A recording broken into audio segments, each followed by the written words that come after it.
Perkenalkan, nama saya Nurman Amrisat, NIM 2021 0101 03072. Di sini kita akan membahas resume kelompok 7, Undang-Undang Sarbanes-Oxley, Pengendalian Internal dan KAS. Yang pertama yaitu Undang-Undang Sarbanes-Oxley.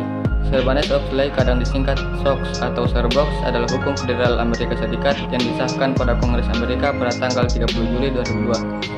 Undang-undang dianggap sebagai salah satu hukum yang penting dan yang paling signifikan sepanjang sejarah.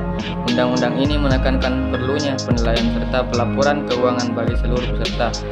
Perundang-undangan ini menetapkan suatu standar baru dan lebih baik bagi semua dewan dan manajemen perusahaan serta kantor akuntansi. Yang kedua, pengendalian internal. Pengendalian internal adalah proses yang dilakukan atas amanat dari dewan direksi atau manajemen dalam suatu organisasi yang bertujuan untuk melindungi aset perusahaan serta memastikan kepatuhan pada hukum dan peraturan yang berlaku. Yang ketiga yaitu KAS.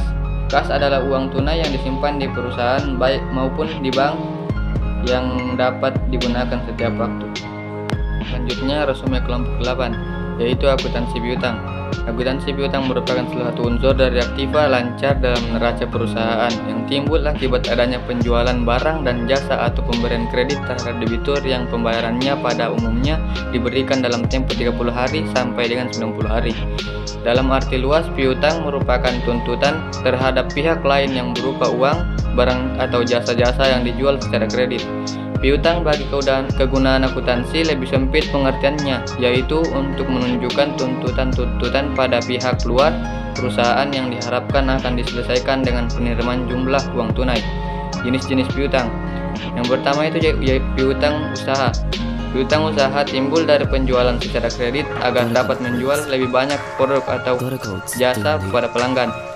Yang kedua yaitu hasil tagih. Hasil tagih adalah jumlah yang terutang bagi pelanggan di saat perusahaan telah menerbitkan suatu surat formal. Yang ketiga yaitu piutang lain-lain. Piutang lain-lain biasanya disajikan secara terpisah dalam neraca. Jika piutang ini diharapkan akan tertagih dalam 1 tahun, maka piutang tersebut diklasifikasikan sebagai aktiva lancar. Selanjutnya resume kelompok 9, akuntansi aset tetap.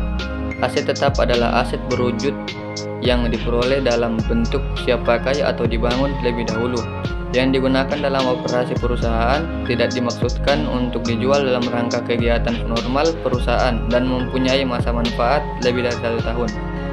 Aset tetap juga aset yang digunakan perusahaan untuk melakukan proses produksi namun berwujud tetap. Jenis aset ini sifatnya jangka panjang dan tidak akan diperjualbelikan dalam jangka waktu yang lama. Selanjutnya resume kelompok 10, aset tak berwujud. Aset tak berwujud adalah hak istimewa dan keuntungan kompetitif yang timbul dari pemikiran suatu aktiva yang berumur panjang yang tidak memiliki wujud penting tertentu. Bukti pemilikan aktiva tidak berwujud bisa berupa kontrak, lisensi, atau dokumen lain. Aset tak berwujud bisa disajikan dalam neraca pada kolom aktiva dan dicatat sesuai dengan nilai bersih setelah dikurangi oleh akumulasi amortasi. Jadi dapat dikatakan akuntansi aset tak berwujud adalah proses pencatatan, pengakuan, pengukuran, dan pelaporan atas harta yang tak berwujud atau tak terlihat yang memberikan manfaat. Secara umum, akuntansi untuk aset tak berwujud adalah sejalan dengan akuntansi untuk aset tetap. Seperti halnya aset tetap, aset berwujud juga dicatat atas harga dasar perolehan dan harga perolehan dihapus secara rasional dan sistematis selama masa manfaat aset tak berwujud tersebut. Selanjutnya resume kelompok 11, akuntansi liabilitas.